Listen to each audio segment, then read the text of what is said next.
In Qumran cave, 4 fragments of an Aramaic Book of Enoch survived on parchment from the Second Temple period. One of them, catalogued 4Q201, belongs to the Enochic manuscript tradition preserved among the Dead Sea Scrolls. That physical evidence matters because the strange geography described in Enoch was circulating in Jewish antiquity. And that geography includes gates in heaven. In 1 Enoch 72 through 76, the text describes portals at the boundaries of the world. The sun rises and sets through appointed gates. The moon follows ordered courses. Other portals release winds across the earth. These are not described as fortress doors built to stop demons from entering. The text presents them more like controlled passages in a cosmic system, regulating movement through a universe imagined as structured, bounded, and supervised. But another Enochic vision introduces something darker. Rebellious heavenly beings, symbolized in one passage as stars, are shown confined in a terrible place at the end of heaven and earth. The punishment is real within the narrative, but it is not the same thing as the astronomical gates. That distinction creates the mystery. Why does Enoch place celestial traffic behind gates at all? Why can some portals release forces that harm the earth? And if the rebels are imprisoned elsewhere, what exactly is the boundary of heaven protecting? The surviving fragments prove the tradition is ancient. They do not yet tell us what those gates ultimately meant.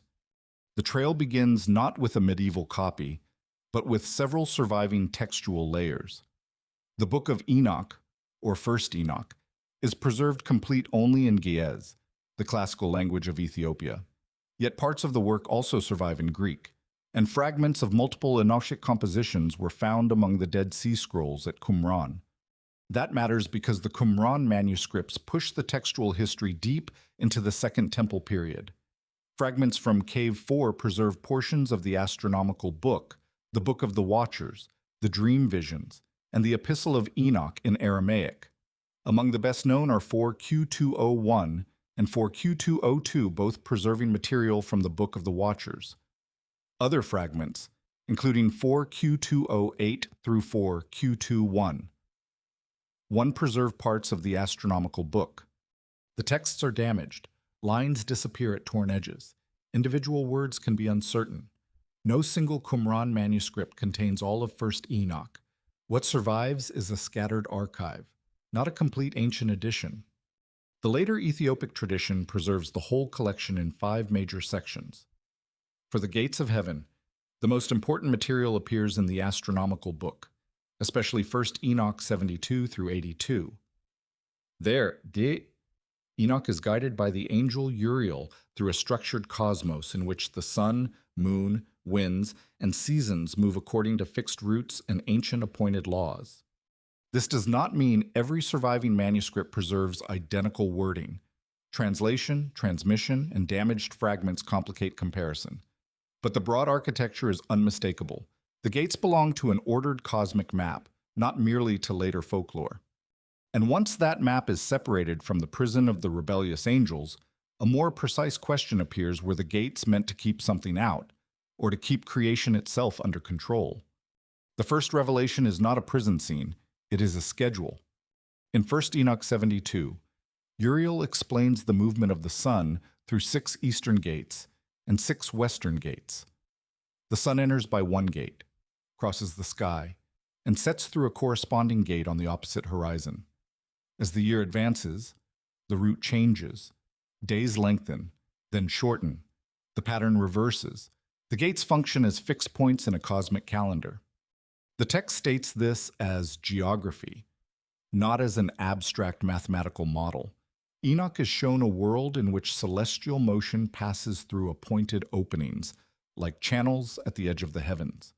To an ancient audience, the language makes the changing position of sunrise and sunset visible and measurable. Some scholars interpret this material as an attempt to encode calendrical and astronomical observation within a revealed cosmology. The surviving Aramaic fragments of the astronomical book matter because they show that this system was not invented by a much later Ethiopian translator. Part of the underlying tradition was already circulating in Aramaic during the Second Temple period. But the gates do more than mark where the sun appears. In 1 Enoch 76, gates are also associated with the winds. Winds emerge from different quarters, some beneficial, others destructive. The text distinguishes forces that bring dew, rain, fertility, and cooling from forces that can produce heat, desolation, or harm. That changes the function of the boundary. A gate is not merely an entrance, it is a controlled release point. In the Enochic cosmos, dangerous forces do not simply wander through creation, they move through assigned openings under a larger divine order. The evidence does not prove that ancient writers believed in literal architectural doors suspended above the earth, nor does it prove these passages were designed to imprison hostile beings. But it does show something more specific. The edge of heaven is portrayed as regulated, and what crosses that boundary can either sustain the world or damage it. So the question becomes sharper. If the gates regulate the forces of creation, what happens when a heavenly being crosses a boundary that was never meant to be crossed? The answer begins with a violation that has nothing to do with the sun. In 1 Enoch 6, a group of heavenly beings called Watchers see human women and descend to Mount Hermon. The text presents their act as deliberate. They swear an oath together, take wives, and teach forbidden knowledge. Their offspring become the giants. Violence spreads across the earth, and the narrative turns from celestial order to cosmic disorder. Then the punishment reverses the direction of the crossing. In 1 Enoch 10, the angel Raphael is commanded to bind Asael and cast him into darkness in a desert place called Dudael. Michael is ordered to bind Semihaza and his associates until the time of judgment, elsewhere in the Book of the Watchers. Enoch is shown places of confinement associated with rebellious stars and angels. The important point is what the text actually says. It does not say the gates of heaven were constructed after the Watchers descended. It does not say those gates were designed as defensive barriers against them. The surviving tradition gives no such explanation. But it does create a striking contrast. In the astronomical book, heavenly bodies and winds move through appointed gates according to fixed laws. In the Watcher's story, heavenly beings abandon their assigned place and cross into the human world for purposes the narrative condemns. One system describes controlled passage, the other describes unauthorized descent. That contrast may be theological rather than architectural. Some scholars read the Watcher's story as a myth about violated cosmic and social boundaries. Heavenly beings cross into a realm not properly theirs, reveal knowledge humans were not meant to possess, and produce consequences that destabilize creation. The gates therefore become more interesting, not because the text identifies them as walls against invaders, but because they belong to a universe where boundaries have meaning. And one later vision sharpens that idea further. Enoch reaches the edges of the world and sees places where stars are detained because they failed to appear at their appointed time. If even stars can be punished for breaking cosmic order, then the real threat may not be what waits outside heaven. It may be what refuses to remain in its proper place. That proper place depends on a deceptively small detail time. In 1 Enoch 18, Enoch reaches a region described as the end of heaven and earth. There he sees stars moving over fire. The angelic explanation does not merely accuse them of rebellion in general. In one influential English translation, their offense is connected with failing to appear at their appointed times. That wording matters because it links disobedience to schedule.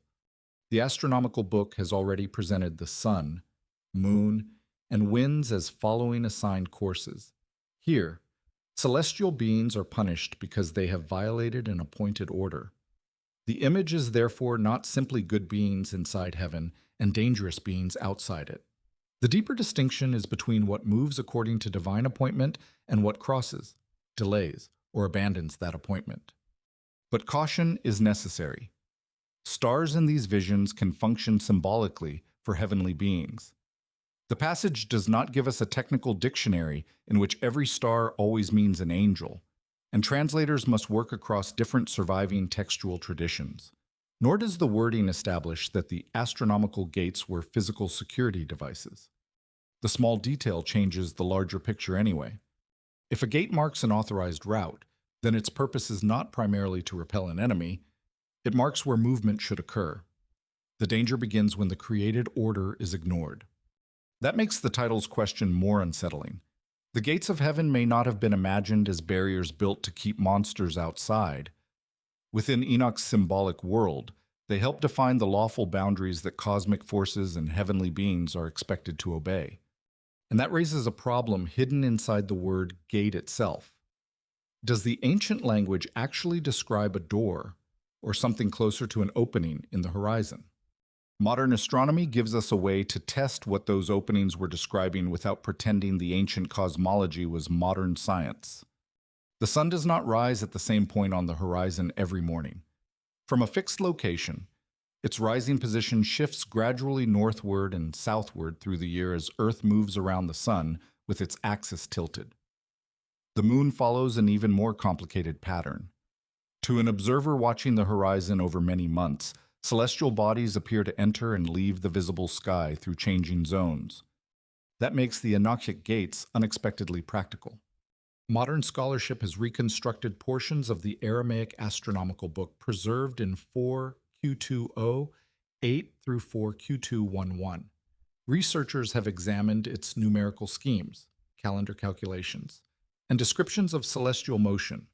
Ishbal Ratson has specifically noted that the astronomical book describes the moon passing through gates positioned at the edges of the Earth, effectively representing changing positions of moonrise and moonset on the horizon.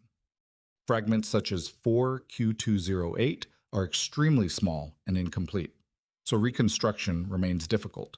Studies of 4Q208 and 4Q209 have proposed different ways of understanding their astronomical tables and their relationship to later Ethiopic material.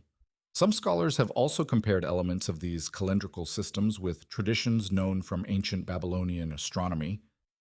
Similarity, however, does not establish direct borrowing in every case.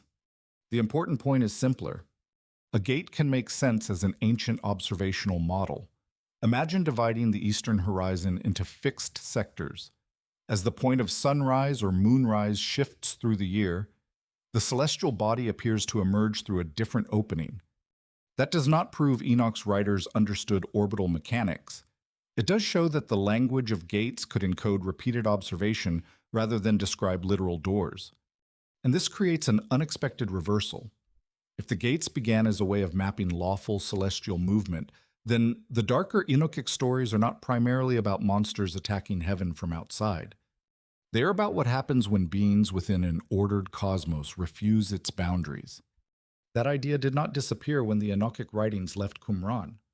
The historical record shows something more complicated. Parts of First Enoch circulated among ancient Jewish communities, but the work did not become part of the later rabbinic Jewish canon. Early Christians, however, sometimes knew and used Enochic traditions. The clearest example is the letter of Jude, which quotes a prophecy corresponding closely to 1 Enoch 1:9 and also refers to angels who abandoned their proper dwelling. That language preserved the boundary problem in a new setting. Some early Christian writers treated Enoch with considerable respect. Tertullian, writing around the turn of the 3rd century, defended the book's value even while acknowledging that it was not universally received. Other Christian traditions did not preserve it as scripture, and over time the complete text disappeared from most Greek and Latin manuscript transmission. But it was not erased everywhere. Within the Ethiopian Orthodox Tewahedo tradition, 1 Enoch was preserved in Ge'ez as part of a broader scriptural heritage. That preservation is one reason the complete work survives today. European scholars encountered Ethiopic manuscripts in the early modern period, and translations eventually returned the book to wider scholarly attention. The conflict, then, is not a simple story of one authority banning a dangerous text. The evidence supports a patchwork history of reception.